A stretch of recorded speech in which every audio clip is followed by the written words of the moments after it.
So those of you who don't know me, my name is Gary Bailey. I founded Build Realty in 2008.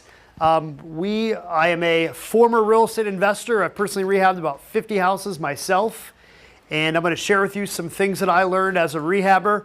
Our company, if you don't know what we do, we're just like any other real estate brokerage, except we only focus on real estate investors. And we sell investment properties to investors. We don't sell coaching or classes or consultations or anything like that.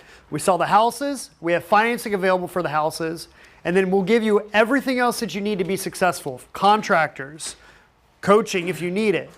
We'll walk you through the entire process. We'll do everything short of swinging a hammer at no charge at all. Well, actually, it's cleverly embedded into the price of the house. But we don't believe in selling classes. I don't believe in putting together complicated bus tours or weekend seminars and stuff and charging you thousands of dollars. I want you to save your money and put it towards the price of your house. And the end result of what we do is that investors who buy properties from us, on average, sell them 50% higher than other properties in the area. And they sell them 30% faster than other houses as well.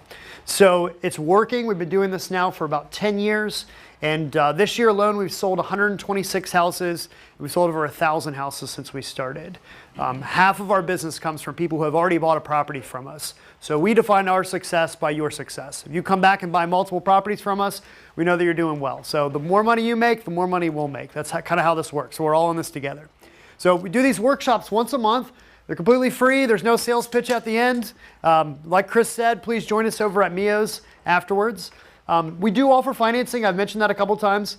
If you're interested in learning about how the financing works, and we'll do financing on loans on houses that you get from us or for a house that you find on your own.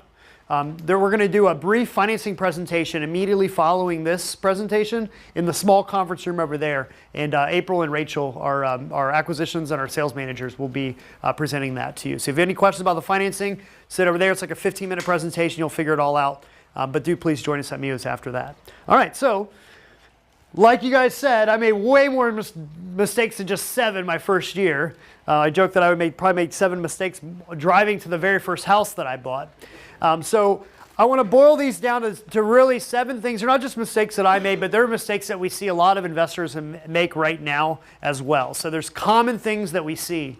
And I'm gonna hit you up with 7 of these. We're also going to explain a couple different customer success stories tonight. So we've got 2 of our acquisitions and sales associates are going to come up here and share a story of a couple investors who have bought properties from us, just so you can see that, hey, this thing really does work, and we got a lot of people making a bunch of money, and it's very, very exciting. All right, so let's get started here. Let's see. This thing's always...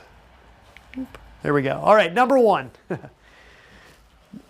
Full disclosure, I am a licensed real estate agent. Everybody that works here is also a licensed real estate agent. But the first mistake that I made, and I think a lot of people do this, I said, I want to start investing in real estate. I just saw one of those TV shows. This was like 2002, 2003. And called up my buddy. I was like, man, we should do this. He's like, cool, my aunt just got a real estate license. We should call her. Okay, yeah, let's call her up. So we drove around for about 6 months looking for properties. And she's like, I don't know, we can't really find anything. I don't know if that really works. So she says, you know what? My broker, he's been doing this for years. In fact, he owns a rental property. He knows a lot about real estate investing. Let's talk to him. Okay, cool. So I talked to him, and these were the type of deals that he was showing me. He goes, hey, there's this ranch over in Milford. I think it's listed for 130, but I think they'll take 120, right? And it's worth 150. I'm like, oh, well, that sounds pretty good, right? Because I'm like, oh, I'll buy it for 120, I'll put 7 into it, and then I'll sell it for 150. Okay, so 150 minus 127, I'll make like $23,000. And my agent's like, yeah, you'll make like $23,000. How much would I really make? Would I lose? I would probably lose $23,000 on a deal like that. The point is, the real estate agent and even her broker, who was a quote-unquote expert, they just weren't trained to work with real estate investors. They're not incentivized to work with real estate investors. So the first mistake that I made, I wasted 6 months trying to have a traditional real estate investor help me. Now, I'm not saying that most real estate investors, or that all real estate agents aren't any good or anything. I'm just saying, think about the way that they're trained. Real estate agents, you're trained to get listings and get buyers and deal with $250,000 and up properties, right? They're not going to run around trying to sell you a $30,000 termite-infested property in Coleraine. Why would they do that? when they can spend the same exact amount of time working with retail buyers. So that's kind of why our company exists. We are real estate investors, but we are real estate agents, but we only deal with real estate investors. So we specialize in that. We understand exactly what it takes to be successful investing in real estate. A lot of our agents are active real estate investors. They're doing their own rehabs. Half of them are doing their own rehabs right now. So they've been there. They understand. They know exactly what you're going through. So that was the first mistake I made, was listening to my real estate agent and not understanding that she and even her broker, who was more experienced, didn't really have the right training and the right incentive to help me be successful. But do you know when I did call her? When I was done with the house, right? On the back end, I called her and had her list the property for me. She did a fantastic job. So, all right. Second mistake I made. I did eventually, after 6 months, find a property. And it was very similar numbers to the one that I told you about with this real estate agent. And it said, okay, great. I want to do this. This is perfect. Now I just need to get financing. So she takes me down to Fifth Third Bank and marks, I've got a relationship with this loan officer here. And I sit down with them, and it sounds silly. And for a lot of people that have not experienced this, they're like, well, what's wrong with that? But for those of you who have experienced that, is that crazy?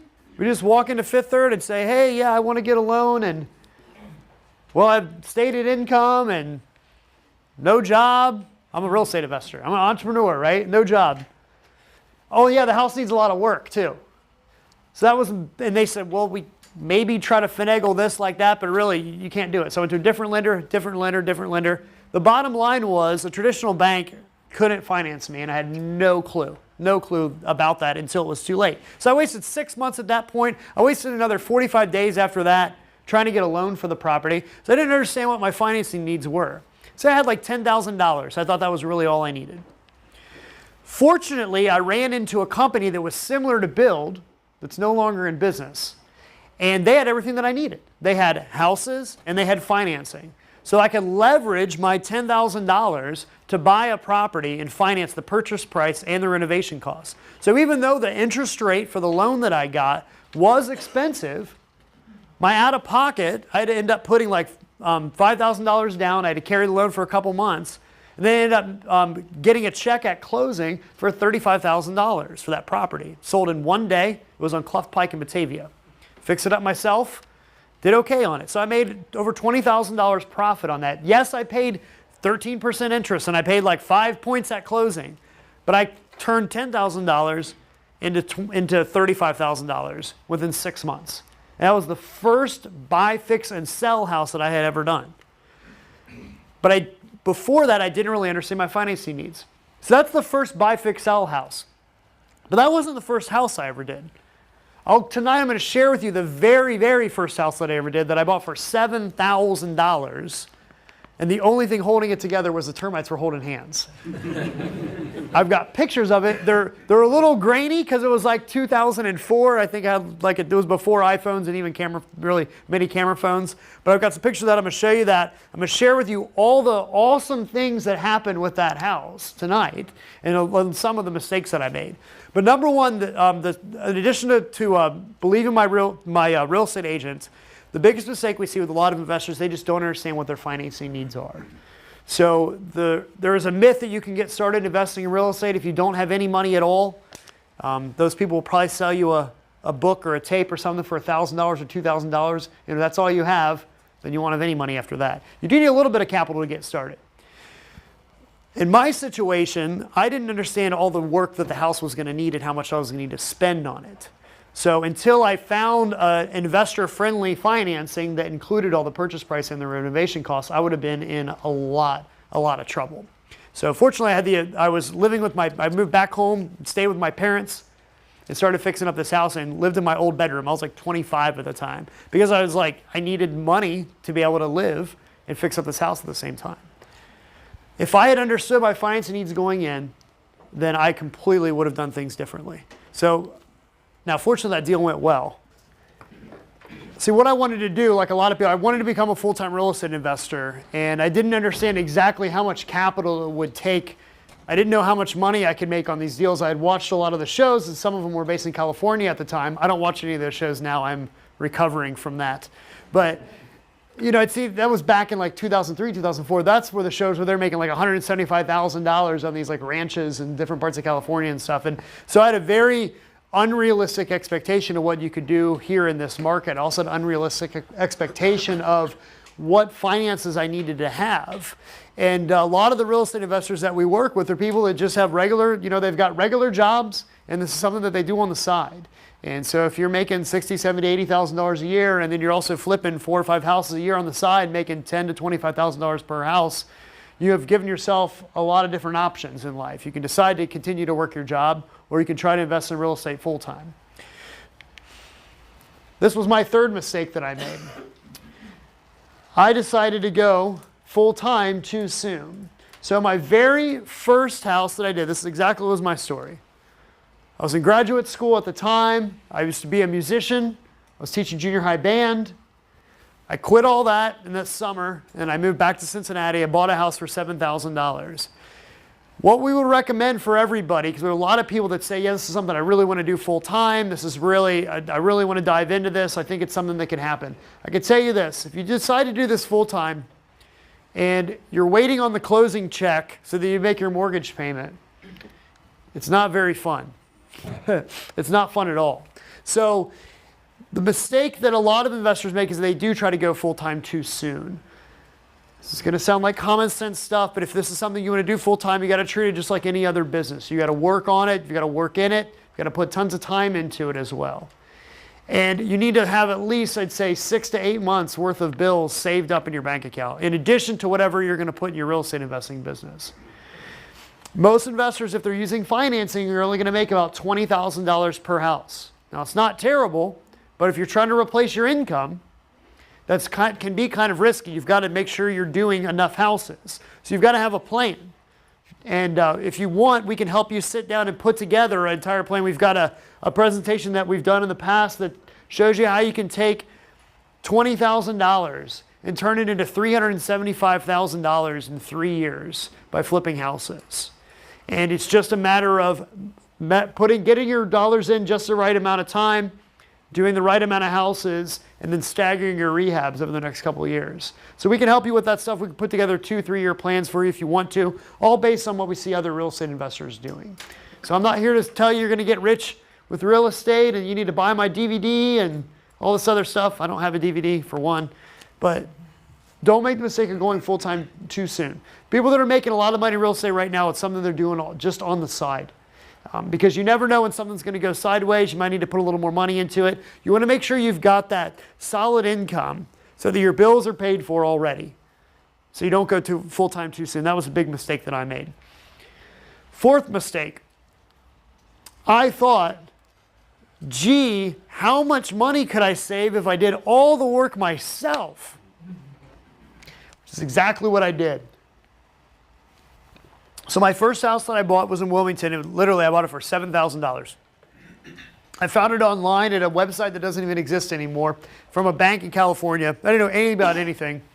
I mean, this thing was junk. I never would. I should have paid like $1,000 for it. Actually, they should have paid me $1,000 to take it off their hands. It was about 500 square feet. My apartment that I lived in at the time was actually bigger than this house. And I didn't know anything about anything. I went out and I went to Lowe's and I bought the DeWalt toolkit with the wireless saw and the drill and all that. And I went in and I was like, all right, well, where do I start? So I started just doing demo. I just started ripping everything out. I bought books on electric, bought books on plumbing. I bought the house in March.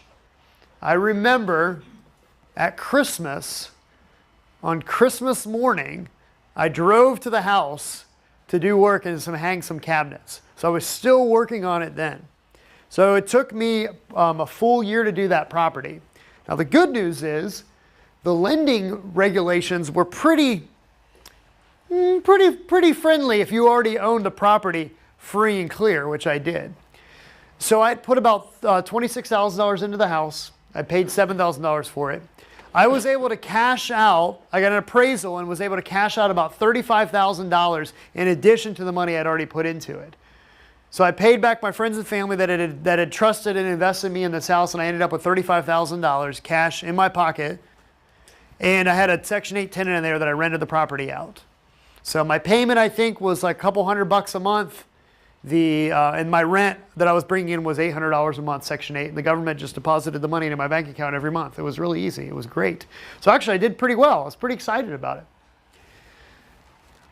But it took me a year to finish the rehab on a 500 square foot house. Now, we have people now that have bought properties from us and other investors I see out there that are in the same exact boat. And they're trying to do the work themselves because, man, it can save a lot of money. In my case, I had bought the property for cash, so I didn't have a lot of the carrying costs. But if you're going to use any type of financing, you want to get in and out of that property as quickly as possible. So you want to find reliable contractors. I can tell you right now, we fixed the house problem. We got all the houses you need. You can make as much money as you want from the houses that you can buy from us. We've got, I think, 6 available right now. Fairfield, Westchester, North Avondale. We've got stuff on the west side. We've got stuff in Coleraine. We've got stuff all over the place, guys, that will fit exactly what it is that you're looking for. We've got that. If you need financing, we've got financing. Even if your credit is horrible, we will lend you money, I promise. Our loans are based on the house itself, not you. No personal guarantee. So you're no risk at all. If the whole thing goes sideways, the only thing you lose is the house. We don't come after your credit. It doesn't affect your debt to income ratio at all. Right? It is a private loan. So we took care of those problems. The next problem you're going to have, though, is getting contractors. Again, we can help you with that.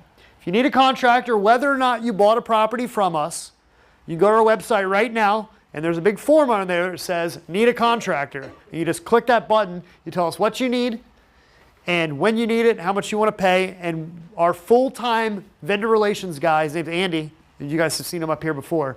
He'll get in touch with one of the contractors from our network that's vetted, that we've worked with before, and they'll give you referrals for a couple things. We don't get kickbacks. We're not affiliated with these people in any way, shape, or form. But what we're trying to do is we're trying to build up a huge network of contractors that specialize in just working with real estate investors.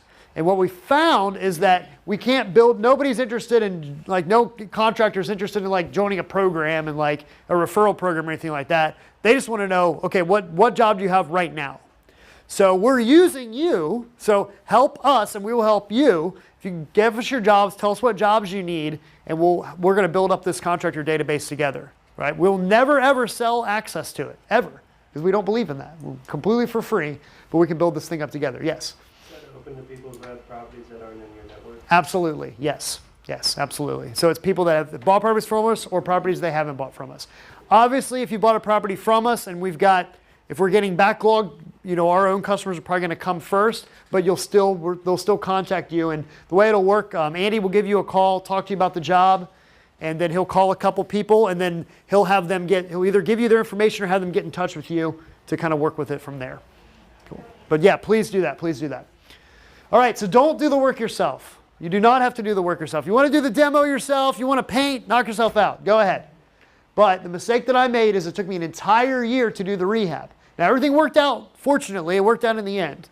But I wasted, so again, if you're doing the math here, 9 months to find my first house because I talked to my real estate agent, and another year that I wasted. So I started looking for a house. I decided to become a real estate investor in 2003. And I didn't finish my first deal until spring of 2006. That's a long time, right? Now, a lot of people were in that same exact situation. This is the house that I bought. This is an old digital camera that I had. That literally is the house. That is the house right there. 363 Grant Street in Wilmington, Ohio. Boom, there it was afterwards. The bank had already put a new roof on it, fortunately. It's very blurry. It's hard to tell, but that was the kitchen. This is beautiful, the before picture. I hate to break it to you, but the after picture really aren't much better than the befores. So here's the after. See, I did the thing. I hung the cabinets before the drywall was done, right? I would say that all the time to people, like, oh, because guess what? It was more fun to hang the cabinets than finish the drywall, right?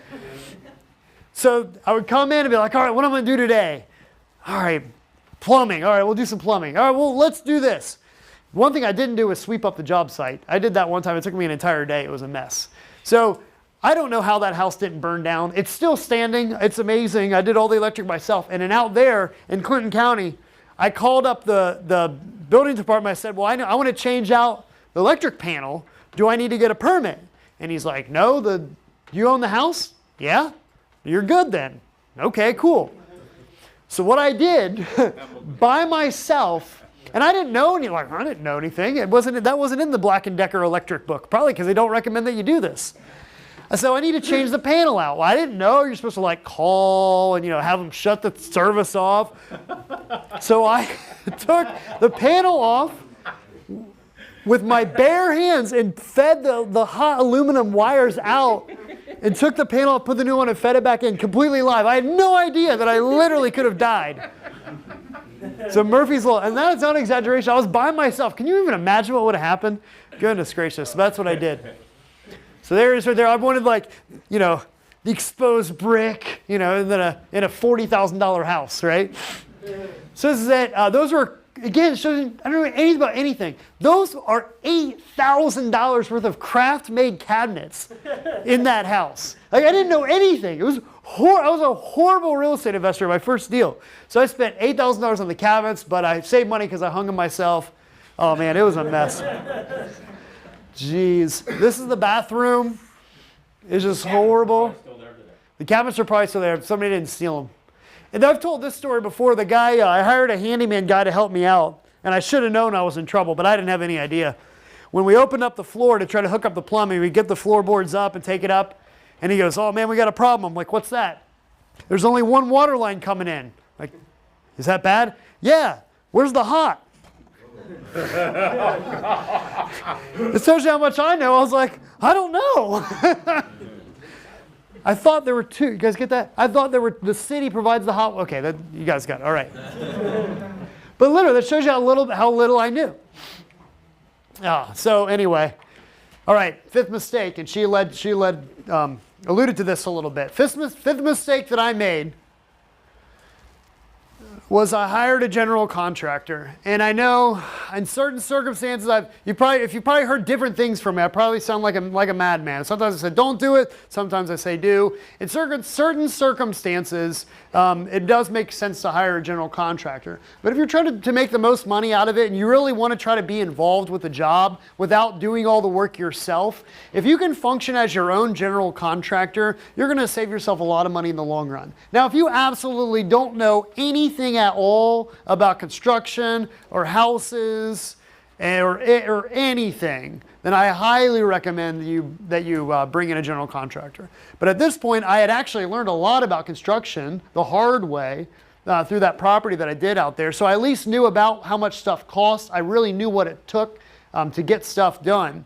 But I went out on my third deal that I'd done my first year, and I did 15 houses my first year. So I did pretty good. I just kind of jump in with both feet usually when I do stuff. Now that was like 2006, 2007. The market was insane. We may never see that again. So I did that house in Wilmington. I cashed out, made some money on that, took that house, got another one in that I flipped, bought, fixed, and sold in the market, sold it in one day. That was the one that I made about 35 grand on. And then I said, all right, I'm going to hire a general contractor. And that was my biggest mistake that I made that first year. Because what I didn't do is I didn't document everything, right? So we tell people, instead of going out when you get started, instead of buying a paint sprayer and a tile saw, just make sure you got a really good cell phone with a camera on it. When you're walking through the deal with the contractor, talking about the job, make sure you got that video running. Okay, so, yeah, okay, you're going to do this, you're going to do this, you do this, and then you write it all down, you get a very, very solid contract. Because what the contractor wants to do is they say, okay, I want to do this, about this, and it's going to cost about this. And what you've got in your head, what that person's going to do, and what they've got in their head, most likely are probably like this, right? Because you want him to do this and to charge this. And he wants to do this and charge this, right? The thing with a general contractor, in many cases, if you kind of just let them go and just tell you how much it's going to be a lot higher, right? Just naturally, that's just how it is. And the more he can charge you, the more he makes, and the less you make. How would you describe that situation? Adversarial. Conflict of interest? All right. If you can function it now, if you're really good at getting the jobs bid out and get it scoped, like I said, if you don't know anything at all about construction, hire a general contractor. Do that. But make sure you've got a written budget, You've got timelines for completions, and do not pay them any money up front. I don't care what they say. I don't care how they say they always do it this way. Do not pay them any money up front. Don't do it. I'm just telling you. If you don't believe me, you should talk to Andy, our vendor relations guy. He's got tons of experience as a general contractor, as a subcontractor. He used to be a sheriff, and he used to work for Chase Bank before that, and he got tired of wearing a suit. So he's got a diverse background. He will tell you, as a financial background, and as a police background, and as a general contractor background, don't pay them any money up front. I'm not saying that every single time you do it, something bad's going to happen, but whenever people come to us with complaints about contractors, every single time, situation where they paid them up front, and then now the job's gone south, and you've got no leverage whatsoever. So don't pay them up front. What I did in this case, I hired a guy who used to work for Fisher Homes, and he was a great guy, came highly recommended by a friend of mine, and man, he made a lot of money off me. We did 2 houses together, and I went from having $35,000 in profit on my first 2 deals, $35,000 each, to then my net check at the end on my next 2 deals was like $5,000. It's like, man, what the heck? He made all the money. And the mistake that I made was, I shouldn't say necessarily I hired a general contractor. I just didn't manage him the right way. I didn't understand exactly what the costs were. I didn't understand that, yeah, my cost of putting a hot water heater in, I would think, okay, hot water heater for $500, and I put it in myself, so my cost is going to be about $500 or $600. Where he was charging me $1,500 for doing that hot water heater. So it's things like that. You just got to understand what that pricing is. But if you can work as your own general contractor, and again, if you've got time to do it, and you can have the job bid out and you get multiple bids on each part of the job, then I would highly recommend that you do that. If you buy a property from us, not only do you get a property that already has a vetted budget, we will give you the actual sheet. So we do, in all the packets, if you've seen, we've got the budget items, but we can provide you with the actual rehab worksheet that we use when we go through the property to show you, okay, it's this much flooring, this type of flooring, this many square feet, this many lineal feet of floorboards and baseboards and drywall patching and all that. We break it down to literally by the square foot of the entire property. So where that's available to you, so that you can take that out, and when you need to get bids, you can know it's going to be in line with what you want to pay. And that's something we've just started doing in the last couple months. We're pretty excited about that. All right, here's my 6th mistake, and we've seen investors do this as well. There's a guy that we have who's got himself in a little bit of trouble. He started off, we use him as a customer success story, and he blew it out of the park. He did a fantastic job.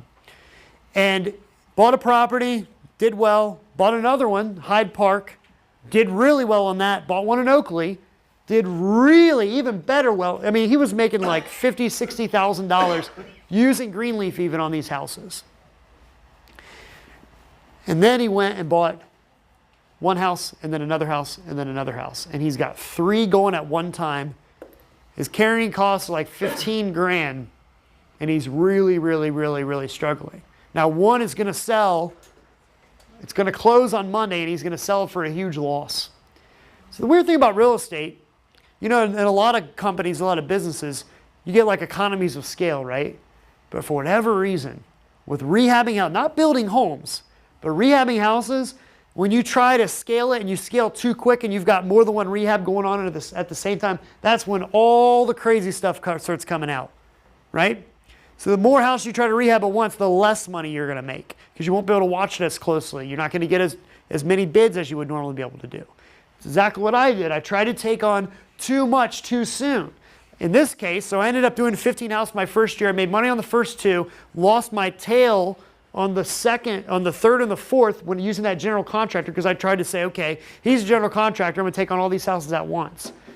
I got buried with my carrying costs, and I wasn't watching my business closely enough. I tried to take on too much too soon. That was a big mistake that I made. Fortunately, I was able to recover because I was in an insanely good real estate market, but we still see a lot of real estate investors today taking on too much too soon. Like Cedric said, do a deal, make $17,000, do another deal. The fastest pace I would recommend you going is you do a deal, when the rehab is done, you put the house on the market, then buy another one. Then when that rehab is done, then put it on the market. Don't ever try to manage more than one rehab at once. If you can keep your rehabs to 60 days, You could do 6, 7, or 8 houses in 1 month and never have to take on more than one rehab at once. And you could take your same crews, your same subs, and you can use them over and over and over again. Right? Don't take on too much too soon. All right, here's the 7th mistake. Wearing rose-colored glasses. Goodness gracious. I thought, man, I'm going to be living on Easy Street. I'm going to be a full-time real estate investor. I should be able to retire in about 2 years, probably be a millionaire, right? But what I did, I wasn't realistic about things. I thought, hey, you know, the house is going to sell for this. My rehab's only going to be this. I think people like doing business with us and like doing business with me in particular because I'm just here to tell you how it really is, right?